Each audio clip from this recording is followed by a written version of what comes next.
हम लोग अपना चैप्टर स्टार्ट कर चुके थे स्ट्रक्चर ऑफ द एटम। इसके अंदर हम लोगों ने अपने स्क्रीन पे एक क्लास बस किया है, जिसके अंदर हम लोगों ने, कहने का मतलब सिंपल सा ये था कि बस इंट्रोडक्शन है ना। मतलब इस चैप्टर के अंदर हम लोग अपना एक क्लास बस किए हुए हैं, जिसके अंदर हम लोग कुछ छोटे मोटे बातों को समझे थे, जैसे इलेक्ट्रॉन का खोज कब हुआ, प्रोटॉन का खोज कब हुआ। इसमें एक चीज और है न्यूट्रॉन, जो कि बाद में बहुत खोजा गया है, तो उसको हम लोग बाद में देख लेंगे। आज के क्लास का जो टॉपिक है हमारा वो है the structure of an atom. और यदि पिछले वाले क्लास में आप में से कोई नहीं थे, या फिर ऑनलाइन वाले बच्चे में से भी यदि कोई पहला वाला क्लास इसका नहीं देखा है, तो वो उतना इंपॉर्टेंट भी नहीं है। जो चीज हम लोगों ने पहले वाले क्लास में डिस्कस किया था वही चीज हम लोग इसके आगे भी डिस्कस करने वाले हैं, तो घबराने वाली बात बिल्कुल नहीं है। मतलब यदि आप पहली बार इस क्लास में आए हैं तो भी आपका यहाँ से काम चलेगा, कोई दिक्कत नहीं। अब समझिए जरा ध्यान से, ये चैप्टर इंपॉर्टेंट तो बहुत है, इसके बारे में हम लोग चर्चा कर चुके हैं, लेकिन समझिए इस चैप्टर को ना थोड़ा सा हम चाहेंगे कि बहुत गहराई से लेकर आगे बढ़ा जाए, क्योंकि बहुत ज़्यादा ये चैप्टर कॉन्सेप्चुअल है। बहुत इसमें नए नए चीज़ों को आपसे मतलब इसमें आप बहुत ही नए नए चीज़ों को सीखेंगे। और चूंकि पहली बार आप एटम के बारे में पढ़ रहे हैं, तो ऑब्वियस सी बात है फिर समझना बहुत ज़रूरी भी हो जाता है, क्योंकि ऊपर वाले क्लास में अब जब जाएंगे तो एटम के बारे में ना, मतलब एटम का जो बेसिक चीज़ है वो आपको नहीं बताया जाएगा, सीधा उसके ऊपर से बताया जाएगा।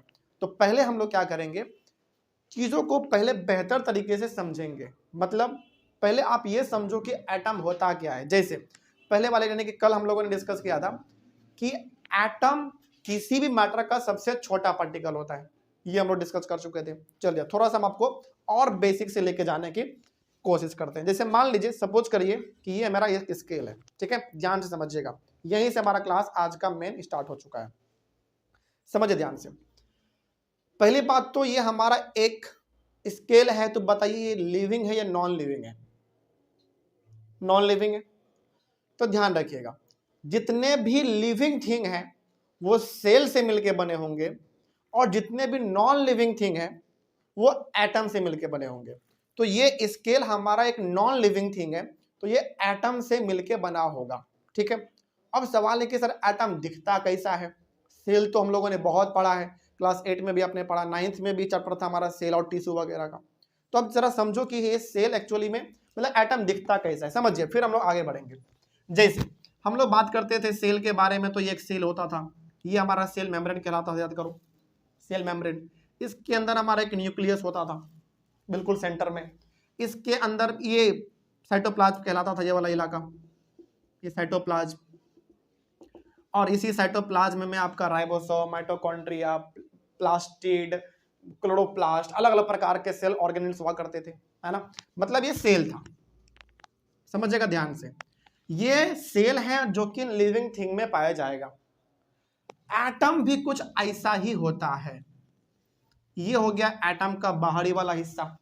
इसके अंदर भी एक न्यूक्लियस होता है। अब आपके मन में सवाल आया होगा कि सर क्या दोनों में कुछ सिमिलरिटी है? हाँ है, बहुत कम सिमिलरिटी है, लेकिन है। जैसे समझिए, ये हमारा सेल होता था, जिसके बाहर वाले हिस्से को हम लोग सेल मेम्ब्रेन बोलते थे, समझिएगा ध्यान से। ये हमारा बाहर वाला हिस्सा होता था सेल में, जिसको हम लोग सेल मेम्ब्रेन बोलते थे। ये भी हमारा एटम का बाहर वाला हिस्सा है, जिसको हम लोग ऑर्बिट बोलते हैं। इसको क्या बोलेंगे? ऑर्बिट बोलेंगे। ये सब वर्ड आपको और भी आगे मिलेगा, बस अभी समझिए कि एटम दिखता कैसा है।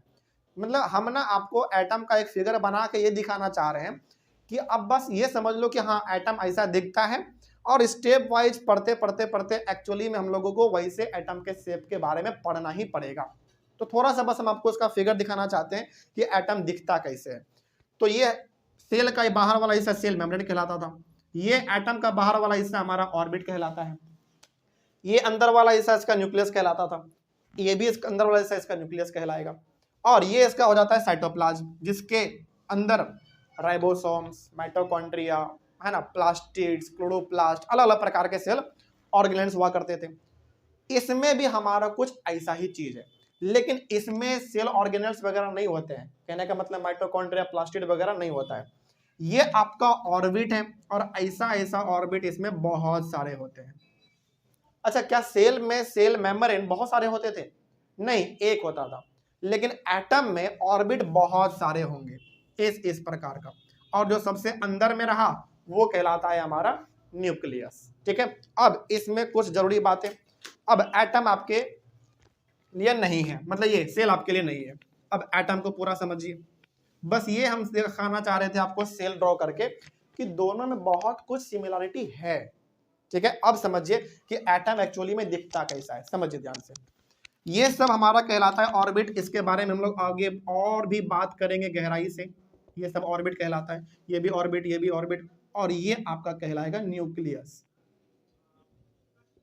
ठीक है, ये हो गया आपका न्यूक्लियस। अब कल हमने आपको दो और चीजों के बारे में बताया था, एक इलेक्ट्रॉन और दूसरा प्रोटॉन। याद कीजिए, प्रोटॉन के बारे में कुछ बातें पहले बता देते हैं यदि आप लोग कल का क्लास मिस कर चुके हैं तो। प्रोटॉन क्या था बेसिकली? पहली बात ये कि प्रोटॉन का खोज 1886 में हुआ था। इसका खोज करने वाले आदमी का नाम क्या था? ई गोल्डस्टीन था, हाँ या ना? प्रोटॉन के पास चार्ज कैसा होता है? पॉजिटिव होता है, हाँ या ना? ये तो हम लोग जान चुके थे। उसके बाद हम लोग बात किए थे इलेक्ट्रॉन का। इलेक्ट्रॉन का खोज 1897 में हुआ था। इसका खोज जे थॉमसन जी ने किया था। इसके पास चार्ज नेगेटिव वाले होते हैं। तो ये जो प्रोटॉन और इलेक्ट्रॉन आपने पढ़ा है ना, ये कहीं और नहीं होता है बल्कि इसी एटम के अंदर होता है।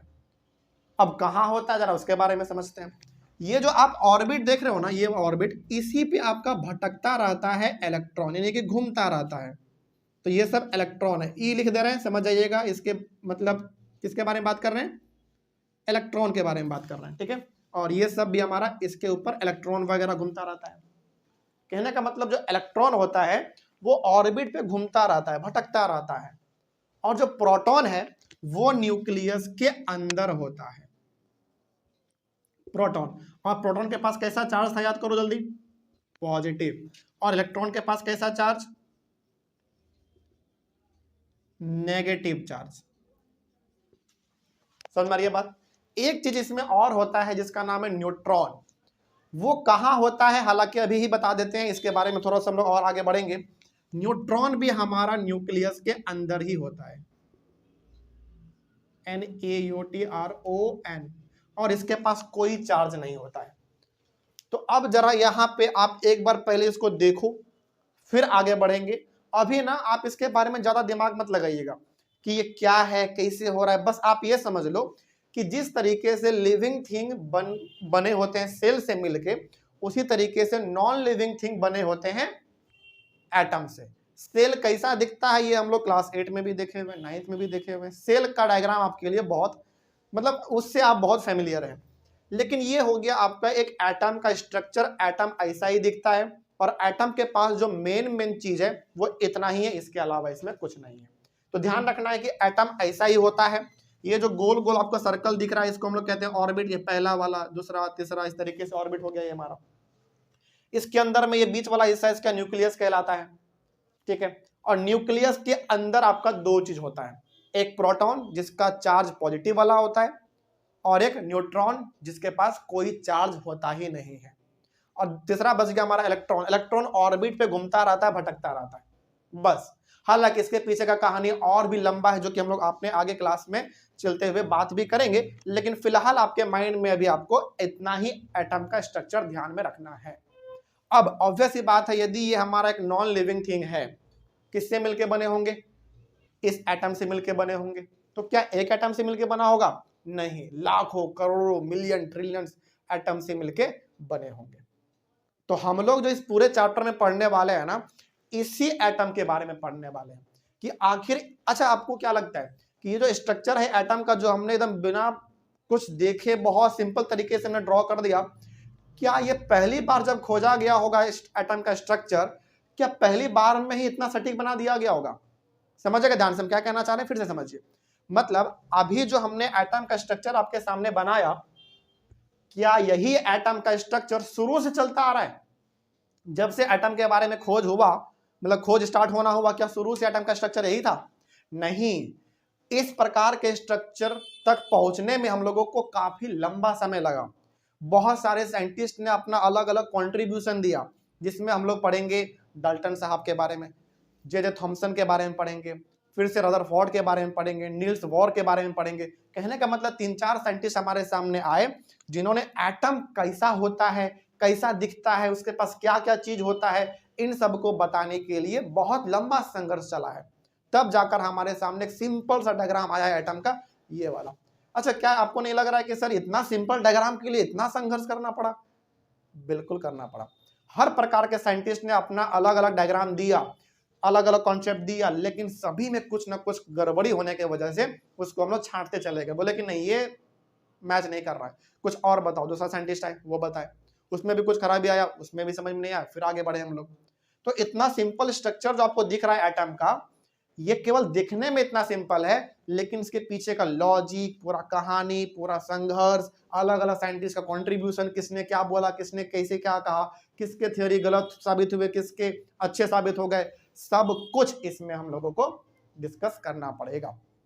तो अभी बस अपने माइंड में आपको क्या रखना है ध्यान, बस ये बात ध्यान रखिए कि एक एटम के पास, फिर से समझिए, मान लीजिए कि आप कुछ नहीं पढ़े अभी तक, फिर से समझिए, हम ये कुछ जरूरी बातें पहले आपके माइंड में इसलिए हटा देना चाहते हैं क्योंकि घूम फिर के हम लोगों को लास्ट यही चीज यहीं तक पहुंचना है। यहां तक पहुंचने के लिए आपको कम से कम 4-5 क्लास का वेट करना पड़ेगा, अलग अलग साइंटिस्ट के कंट्रीब्यूशन के बारे में पढ़ना पड़ेगा, फिर हम लोग यहां तक पहुंचेंगे। तो अभी तक आपको बस 2-3 बात ध्यान रखना है। पहला बात ये कि नॉन लिविंग थिंग एटम से मिलकर बने होंगे, बस आप ये सिंपल समझ में रखिए। नॉन लिविंग थिंग एटम से मिलकर बने होंगे और एक एटम के पास 3 चीज होगा। पहला इलेक्ट्रॉन, प्रोटॉन और न्यूट्रॉन, जिसमें से प्रोटॉन और न्यूट्रॉन न्यूक्लियस के अंदर होंगे और इलेक्ट्रॉन ऑर्बिट पे घूमता रहेगा, भटकता रहेगा। बस इतना बात अभी आपको ध्यान में रखना है, क्योंकि अल्टीमेटली हम लोग यहीं तक पहुंचने वाले हैं और आप देखोगे 3-4 क्लास के बाद यही डायग्राम हम आपके सामने बार बार बनाएंगे, क्योंकि यहीं तक हम लोगों को पहुंचना है घूम फिर के। ठीक है, अब कोई दिक्कत होगा इसमें? चलिए, तो अब इस चैप्टर में हम लोगों को पढ़ना क्या है, अब ये समझिए। हम लोगों को अब ये पढ़ना है कि कौन कौन से साइंटिस्ट हुए जिन्होंने एटम के बारे में हम लोगों को बताया कि पहला एटम ऐसा था, इलेक्ट्रॉन ऐसे उसमें थे, प्रोटॉन ऐसे थे, न्यूट्रॉन ऐसे थे। इन सब चीजों के बारे में हम लोग पहले पढ़ेंगे। और इसमें इस चैप्टर में आप गौर करेंगे कि पहले साइंटिस्ट ने जो चीज एटम के बारे में बताया, समय बदला, दूसरे साइंटिस्ट ने कुछ और बता दिया उसको गलत साबित करते हुए, फिर समय बदला, साइंस में तरक्की हुआ, तीसरे साइंटिस्ट ने कुछ और नया बात बता दिया। कहने का मतलब इसमें जो है ना, जैसे आप ऐसे समझिए, मान लीजिए कि हम लोग अभी 2025 में है, सपोज करिए कि हमने एटम के बारे में कुछ बोला, समय बदला, आज से 10 साल के बाद कोई दूसरा बच्चा आया जिन्होंने एटम के बारे में कुछ और नया बात बता दिया, जिसमें मेरा थ्योरी गलत हो गया। फिर 10 साल के बाद कोई और बच्चा आया जिन्होंने एटम के बारे में कुछ और बोला, फिर उसका भी थ्योरी गलत हो गया। तो इस तरीके से हम लोग इस चैप्टर में पढ़ेंगे कि 2-3 साइंटिस्ट लगातार हमारे सामने आते हैं जो हर कोई एटम के बारे में कुछ ना कुछ बोल के जाते हैं, और हर किसी के थ्योरी में कुछ ना कुछ गलत होने की वजह से हम लोग उसको छांट देते हैं और आगे बढ़ जाते हैं, नए वाले थ्योरी को फॉलो करते चले जाते हैं। समझ मारिए बात। जैसे मान लीजिए पहला साइंटिस्ट आया जिन्होंने एटम के बारे में कुछ बात बोला, अगला साइंटिस्ट आया ना जिन्होंने उसको गलत साबित कर दिया, फिर उसके भी अगले साइंटिस्ट आए जिन्होंने उसको भी गलत साबित कर दिया। तो ऐसे करते करते करते करते हमारे पास फाइनली एक कंक्लूजन पहुंचा, जो कि हम लोग चैप्टर के बहुत अंत में पढ़ेंगे, और एटम का स्ट्रक्चर हमारे सामने ऐसा आया। तो यहां तक पहुंचने के लिए आपको 3-4 साइंटिस्ट के बारे में पढ़ना पड़ेगा, उनके कंट्रीब्यूशन के बारे में पढ़ना पड़ेगा, उन्होंने एटम का स्ट्रक्चर कैसा बताया था, उनके पीछे का लॉजिक क्या था, यह सब चीज इसमें आपको चैप्टर में समझना पड़ेगा। शुरू करें फिर? चलिए, तो सबसे पहला साइंटिस्ट जो है हमारे सामने वो है जे थॉमसन। चलिए, अब जरा इसको ध्यान से समझिएगा। अच्छा, एक बात और चैप्टर नंबर 3 याद कीजिए अपना, एटम्स एंड मॉलिक्यूल्स। उसमें ना एक ही साइंटिस्ट के बारे में हमने आपको थोड़ा खुल के बताया है, और चैप्टर में भी एक ही के बारे में ज्यादातर डिस्कस किया गया था, डाल्टन साहब के बारे में। याद कीजिए, डाल्टन साहब ने एटम के बारे में कुछ बोला था। हालांकि उन्होंने बोला बहुत कुछ एटम के बारे में, लेकिन उनका कुछ बात जो है ना वो गलत साबित हो जाता है।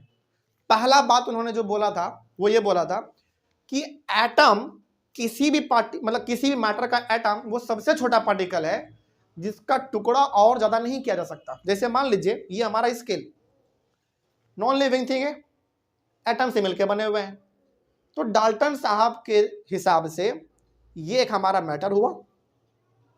मैटर मतलब जो स्पेस छेके, जिसके पास मास हो, तो ये मैटर है हमारा। तो डाल्टन साहब के हिसाब से ये हमारा एक मैटर है, नॉन लिविंग है, तो एटम से मिलकर बने हैं।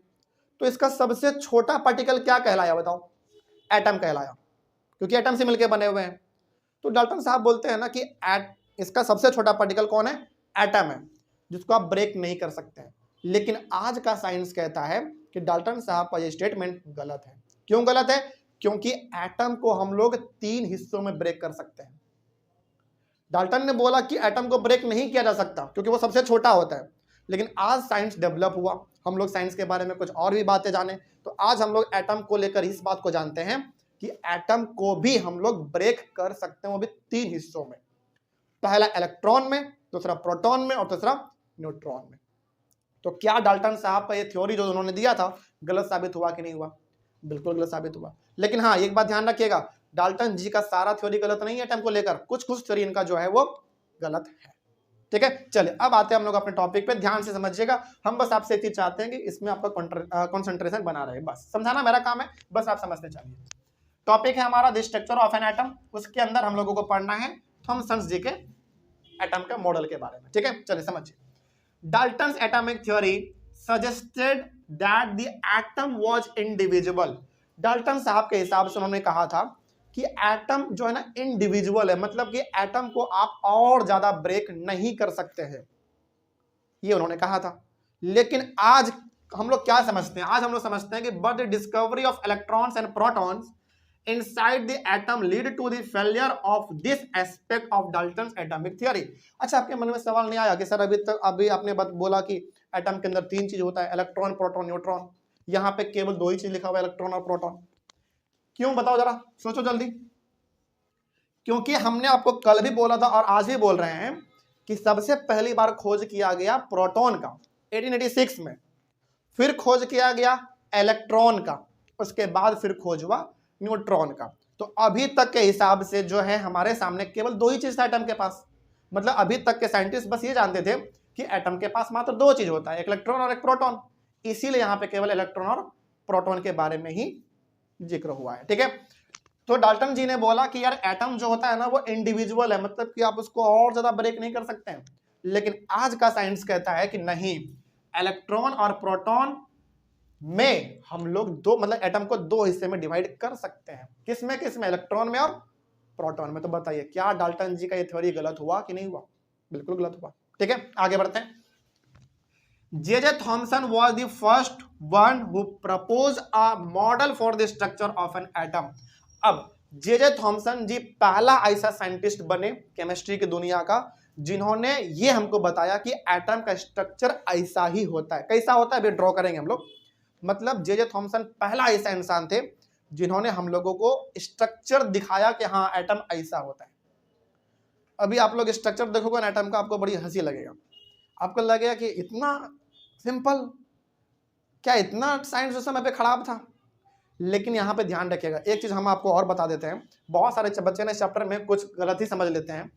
ध्यान रखिएगा, इस चैप्टर में जो भी साइंटिस्ट ने जो भी अपना कॉन्ट्रीब्यूशन दिया वो गलत नहीं है।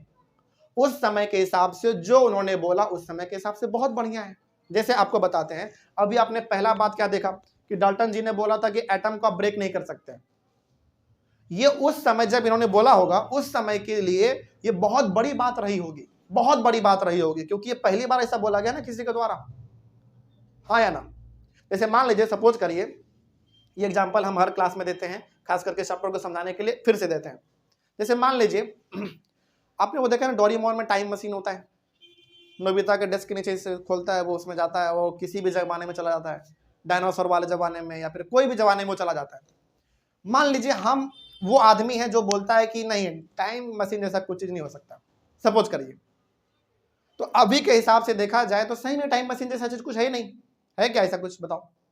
मतलब अभी के हिसाब से 2025 में हम लोग जी रहे हैं, तो ऐसे आप समझिए कि अभी हम बोल रहे हैं कि यार टाइम मशीन जैसा कोई चीज होता ही नहीं है। तो अभी के हिसाब से तो हम बिल्कुल सही बात कह रहे हैं। लेकिन वही मान लीजिए आज से 200 साल बाद, 300 साल के बाद कोई एक ऐसा साइंटिस्ट पैदा हो जाए जो टाइम मशीन के बारे में खोज कर दे कि हाँ टाइम मशीन जैसा भी कुछ चीज होता है, तो बताइए 200 साल के बाद मेरा जो थ्योरी था वो गलत हुआ कि नहीं हुआ? बिल्कुल गलत हुआ। लेकिन क्या सही में हम गलत हैं? नहीं, अभी के हिसाब से जो हम बोल रहे हैं वो बिल्कुल सही है। तो कहने का मतलब हुआ कि इस चैप्टर में हम लोग ये समझेंगे कि जिस भी साइंटिस्ट ने जो भी चीज बोला वो उस हिसाब से, उस समय के हिसाब से, उस समय के टेक्नोलॉजी के हिसाब से बिल्कुल सही बात बोला है। समझ में आ रही है बात? लेकिन हाँ, समय बदला, साइंस में तरक्की हुआ तो कुछ और चीज उसके बारे में पता चले। तो ये किसी भी साइंटिस्ट को लेकर आप अपने मन में धारणा मत बनाइएगा कि वो साइंटिस्ट गलत थे। नहीं, गलत कोई नहीं था, गलत कोई है ही नहीं, सब सही है, बस उस हिसाब से जो उनको समझ में आया उस समय पे उन्होंने बताया। तो ये मत समझिएगा आप लोग कि डाल्टन साहब बिल्कुल गलत साइंटिस्ट थे, उनके पास इतना बेसिक नॉलेज नहीं था, ऐसा मत समझिएगा, बिल्कुल नहीं, गलत बात होगा फिर। ठीक है, हर साइंटिस्ट का कंट्रीब्यूशन इक्वली इंपॉर्टेंट है। आगे बढ़ते हैं। तो जे थॉमसन पहले ऐसे इंसान बने जिन्होंने हम लोगों को बताया कि एटम होता है और एटम का स्ट्रक्चर ऐसा है। कैसा होता है अभी हम लोग ड्रॉ भी करेंगे यहाँ पे। आगे बढ़ते हैं। उसके बाद यहाँ पे जे थॉमसन जी का क्या था मॉडल एटम का, क्या उन्होंने स्ट्रक्चर बताया, उसके बारे में बात करते हैं। J Thomson propose the model of an atom to be similar to that of a watermelon. अच्छा, यहाँ पे ना चलिए थोड़ा सा आपके सामने हम ड्रॉ ही कर देते हैं। वाटरमेलन मतलब तरबूज, है ना, कुछ ऐसा होता है, ऐसा होता है आपका तरबूज। हालांकि आपके बुक में ना आप एक चीज और उसमें पढ़ोगे तो आपको मिलेगा क्रिसमस पुडिंग। समझाते हैं क्या होता है, अभी आपको बहुत कुछ समझ में नहीं आएगा। जे थॉमसन जी ने बोला कि एटम का जो स्ट्रक्चर है, यानी कि एटम दिखता कैसा है, तरबूज के जैसा दिखता है। अब बताते हैं इसमें और उन्होंने क्या बोला, जरा इसको और समझते हैं अच्छे से। दी पॉजिटिव चार्ज, यानी कि पॉजिटिव चार्ज मतलब बताइए जल्दी, किसके बारे में बात कर रहे हैं? प्रोटॉन के बारे में। पॉजिटिव चार्ज मतलब प्रोटॉन और नेगेटिव चार्ज मतलब इलेक्ट्रॉन। ठीक है, आगे। द पॉजिटिव चार्ज यानी कि proton in the atom is spread all over like the red edible part of the watermelon, while the negative charge यानी कि electron is embedded in the positively sphere like the seeds in the watermelon. अच्छा, आप एक बात सबसे पहली बात बताइए, जब आप तरबूज को काटते हैं तो ज्यादातर हिस्सा आपको कैसा दिखता है? लाल, मतलब पका हुआ तरबूज के बारे में हम लोग बात कर रहे हैं, कच्चे तरबूज के बारे में नहीं, पक्का तरबूज। तो तरबूज जब हम लोग गर्मी के समय में खाते हैं और उसको जब आप काटते हो तो कैसा दिखता है? लाल। तो मान लीजिए कि हमारा तरबूज है और ये उसके अंदर ये हमारा लाल वाला पार्ट है। हालांकि एग्जैक्ट सेम टू सेम तो नहीं लगेगा, लेकिन समझने के लिए आप समझिए इतना काफी है। मान लीजिए कि ये हमारा तरबूज है, ओके, और इसके बीच में कहीं कहीं कहीं कहीं वो काला जैसा बीज रहता है कि नहीं उसका, तरबूज का। तो मान लीजिए कि ये कहीं कहीं पर उसका काला वाला बीज भी है। ठीक है,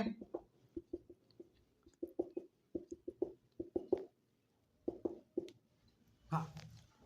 अब इन्होंने बोला जो लाल वाला पार्ट होता है ना, लाल वाला पार्ट जिसको हम लोग खाते हैं, वो क्या है जरा समझिए ध्यान से, आपको अपने आप समझ में आएगा।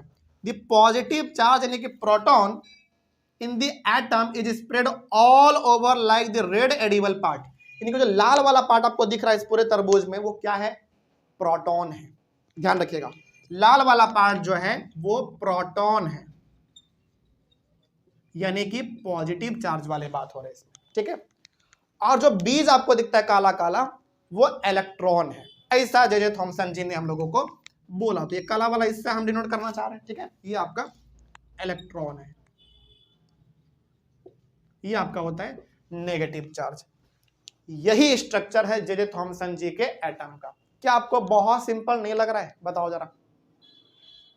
अभी के जमाने में हम लोगों को ये बहुत सिंपल लगेगा और हम लोग तो इतना, मतलब हम लोग ये सोचेंगे ना कि यार जे थॉमसन जी के पास यही स्ट्रक्चर दिखा, कुछ और बताते यार, दोनों कॉम्प्लेक्स दिखना चाहिए था, लगे कि हाँ वाकई में केमिस्ट्री पढ़ रहे हैं, ये तो क्या तरबूज वगैरह बता रहे हैं।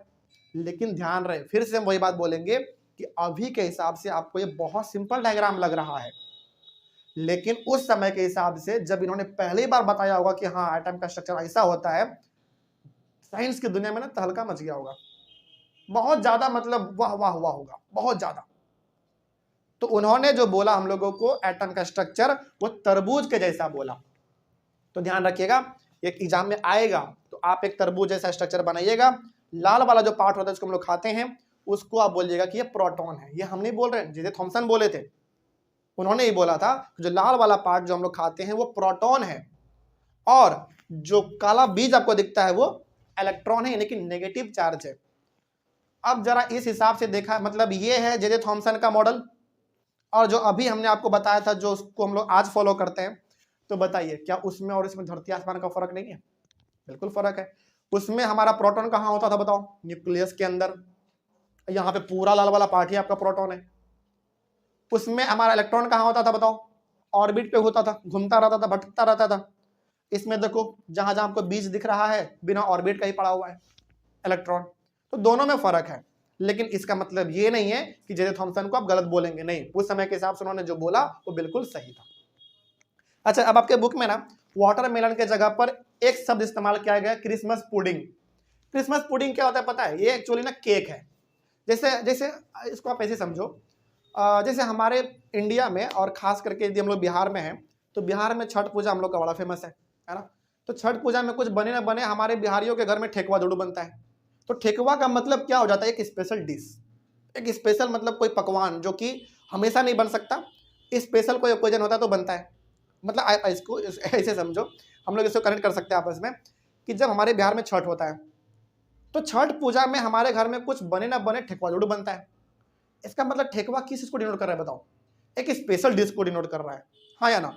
उसी तरीके से जो ब्रिटिश लोग होते हैं, जो अंग्रेज हैं, जो क्रिश्चियन धर्म को फॉलो करते हैं, उसमें ना सबसे बड़ा पर्व होता है क्रिसमस।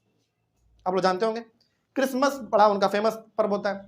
तो वो लोग क्रिसमस के दिन ना एक केक बनाते हैं और उस केक को बना के ऊपर में लाल लाल चेरी डालते हैं, उसी को कहते हैं क्रिसमस पुडिंग। और वो भी हमेशा नहीं बनाया जाता है, क्रिसमस जैसे ओकेजन पे ही बनाया जाता है, कुछ ऐसा बनता है वो। मान लीजिए ये केक है, सपोज करो ये प्लेट है और यहाँ पे जो है वो एक अच्छा सा केक बनाया गया है, ठीक है। और ये केक है, मान लीजिए बहुत अच्छा सा केक है, और इसके ऊपर वो लोग क्या करते हैं? रेड रेड चेरी डालते हैं। चेरी समझते हो ना, मीठा लगता है खाने में, इसी को कहा जाता है क्रिसमस पुडिंग। लेकिन ये डायग्राम यदि आपको समझाते हैं ना, समझ में नहीं आता। तरबूज वाले डायग्राम से आप ज्यादा कनेक्ट कर पाओगे। तो एग्जाम में भी आप यही चीज लिखना, क्रिसमस पुडिंग से ज्यादा अच्छी तरीके से आप एक्सप्लेन नहीं कर पाओगे, करना भी चाहोगे तो नहीं कर पाओगे, कंफ्यूजन बना रहेगा हमेशा। तो वाटरमेलन का एग्जांपल बड़ा अच्छा है। तो कहने का मतलब यहाँ पे है कि आपके बुक में क्रिसमस पुडिंग भी लिखा हुआ है, तो आप क्रिसमस पुडिंग के थ्रू समझाना चाहें तो समझाइए, नहीं तो इसके थ्रू। मेरा सजेशन रहेगा कि आप इसको इसके थ्रू समझा सकते हैं। अब यहां तक पहले बताइए क्या कोई डाउट इसमें? आगे बढ़े हम लोग, यहां तक तो कोई दिक्कत नहीं है। तो ध्यान रखिएगा, जे थॉमसन जी का जो मॉडल है बड़ा सिंपल है, तरबूज के जैसा स्ट्रक्चर ही एटम का होता है, ये उन्होंने बताया। मतलब जे थॉमसन ने बोला कि जैसे आपको तरबूज दिखता है ना, वही आपका स्ट्रक्चर है एटम का, जिसमें लाल वाला पार्ट है प्रोटॉन और जो बीज है वो है इलेक्ट्रॉन। बस इतना बात ध्यान रखना है यार, समझ में आ जाएगा ना। चलिए आगे बढ़ते हैं। जे थॉमसन प्रपोज्ड दैट, इन्होंने क्या बोला देखो, an atom consist of a sphere of positive charge with negatively charged electrons embedded in it। इन्होंने बोला कि जो एटम है वो स्फीयर के शेप का होगा, यानी कि तरबूज के शेप का होगा। इसमें दो चीज होंगे, एक नेगेटिव चार्ज और एक पॉजिटिव चार्ज, मतलब कि इलेक्ट्रॉन भी होंगे और प्रोटॉन भी होंगे। इन्होंने बोला कि जो नेगेटिव चार्ज यानी कि जो इलेक्ट्रॉन है वो प्रोटॉन में धंसा हुआ होगा। क्या सही बात नहीं है? बिल्कुल है सही बात। प्रोटॉन मतलब लाल वाला पार्ट, प्रोटॉन मतलब लाल वाला पार्ट। क्या इसी लाल वाले पार्ट में बीज कहीं कहीं पर धंसा हुआ है कि नहीं? एम्बेडेड का मतलब धंसा हुआ है कि नहीं? बिल्कुल धंसा हुआ है। आगे इन्होंने क्या कहा कि पॉजिटिव एंड नेगेटिव चार्ज, यानी कि इलेक्ट्रॉन और प्रोटॉन का बात हो रहा है। पॉजिटिव मतलब प्रोटॉन, नेगेटिव मतलब electron. The positive and negative charge in an atom are equal in magnitude. Magnitude का मतलब numerical value, numerical value. Example, numerical value मतलब 1 2 3 4 5 6 एटसेट्रा। तो इन्होंने बोला कि एक एटम के पास नंबर ऑफ इलेक्ट्रॉन और नंबर ऑफ प्रोटॉन हमेशा सेम रहेंगे, बराबर रहेंगे।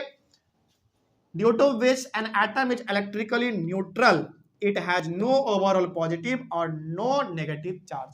तो इन्होंने बोला कि एक एटम के पास जितने नंबर ऑफ इलेक्ट्रॉन होंगे उतने ही नंबर ऑफ प्रोटॉन भी होंगे। इस वजह से मतलब कि नेगेटिव चार्ज जितने होंगे इसके पास। अच्छा एक बात ध्यान रखो, जैसे मान लीजिए हमारे पास एक तरबूज है, मतलब एक एटम है, इसके पास मान लेते हैं कि प्रोटॉन 20 है, इलेक्ट्रॉन भी 20 है। इसका मतलब जितना पॉजिटिव चार्ज है उतना ही नेगेटिव चार्ज है। यदि दोनों बराबर है इसका मतलब दोनों एक दूसरे को कैंसिल कर देगा और ये तरबूज न्यूट्रल हो जाएगा। अब थोड़ा सा इसके बारे में ना हम आपको कुछ और गहराई से कुछ चीजें समझाते हैं। न्यूट्रल का मतलब क्या होता है? देखो, इस पूरे ब्रह्मांड में ना जितने भी चीज आपको अच्छा पहले तो आप ये बताओ, चलो उसको छोड़ो, ऐसे समझो, हम ह्यूमन बीइंग हैं, हम लोग जब सोते हुए भी रहते हैं ना तो हमारा बॉडी काम कर रहा होता है।